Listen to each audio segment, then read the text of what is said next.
Hello बच्चों, let's read the question. The question is saying the correct match is option 1 में है DCT secretion of H plus and K plus ion. 2 में है Henle's loop reabsorption of glucose water and Na plus ion. 3 में है podocyte attach to the parietal layer of the Bowman's capsule. चौथे में है JGA rise in the glomerular blood pressure activate it to release renin. Option ए में है only 3, only 2, only 1 and only 4. तो आइए देखते हैं हम इसका की कंसेप्ट. तो अगर हम बात करें इसके की कंसेप्ट की, तो इसका की कंसेप्ट हो जाएगा कैरेक्टर्स ऑफ नेफ्रॉन. तो अगर नेफ्रॉन की बात करें तो ये क्या होता है, ये basic structural and functional unit होता है किडनी का. तो अब अगर हम दिए गए ऑप्शंस का एनालिसिस करें तो पहला बोल रहा है डीसीटी यानी कि डिस्टिल कॉन्वोलेटेड टिब्यूल.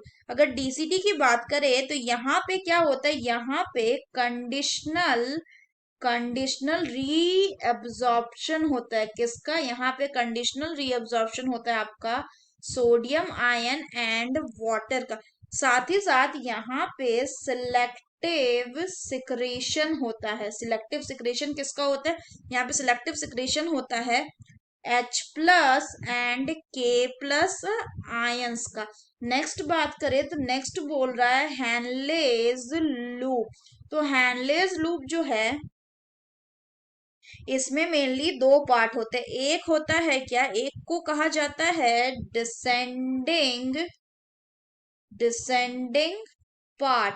और ये जो होता है ये किसके लिए इम्परमिएबल है? ये इम्परमिएबल होता है इलेक्ट्रोलाइट के लिए, यानी इलेक्ट्रोलाइट को ये क्रॉस नहीं करने देगा. और ये परमिएबल किसके लिए? ये वाटर के लिए परमिएबल, यानी वाटर को ये पास करने देगा. नेक्स्ट बात करें तो नेक्स्ट होता है इसमें असेंडिंग लूप. क्या होता है? असेंडिंग लूप या असेंडिंग पार्ट. तो असेंडिंग पार्ट जो इसका है ये किसके लिए इम्परमिएबल होता है? ये इम्परमिएबल है वाटर के लिए, यानी ये वाटर को क्रॉस नहीं करने देगा.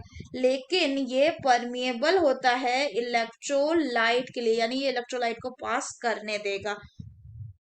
यहाँ पे एक चीज ध्यान रखना है कि जो हैनलेज लूप है यहाँ पे जो रीअब्जॉर्प्शन है वो सबसे मिनिमम होता है. कहाँ पे? In the ascending part. साथ ही ये भी ध्यान रखना होगा कि यहाँ पे ग्लूकोज का एब्जॉर्प्शन भी नहीं होता है. तो ये ऑप्शन कैसा होगा? ये गलत हो गया क्योंकि glucose and Na plus ions का तो बात ही नहीं है कि यहाँ पे एब्जॉर्प्शन. वाटर का भी होता है, वो भी सारे पार्ट में नहीं, वाटर का रीअब्जॉर्प्शन सिर्फ डिसेंडिंग पार्ट में. नेक्स्ट बोल रहा है podocyte attach to the parietal layer of the Bowman's capsule. तो अगर हम बात करें पोडोसाइट्स की, तो पोडोसाइट्स क्या होते हैं? इनको कहा जाता है फिल्ट्रेशन फिल्ट्रेशन स्लिट्स या पोर्स. फिल्ट्रेशन स्लिट्स या फिल्ट्रेशन पोर्स. ये कहाँ प्रेजेंट होते हैं? ये प्रेजेंट होता है in the epithelial epithelial layer of Bowman's of the Bowman's capsule. Next बोला गया है JGA rise in glomerular blood pressure activate it to release renin. तो ये गलत है क्योंकि JGA मतलब हो गया क्या? Juxtaglomerular cell. तो होता क्या है कि जब GFR यानी ग्लोमेरुलर फिल्ट्रेशन रेट क्या होता है? कम होता है, यानी ग्लोमेरुलर ब्लड प्रेशर भी कम हो गया.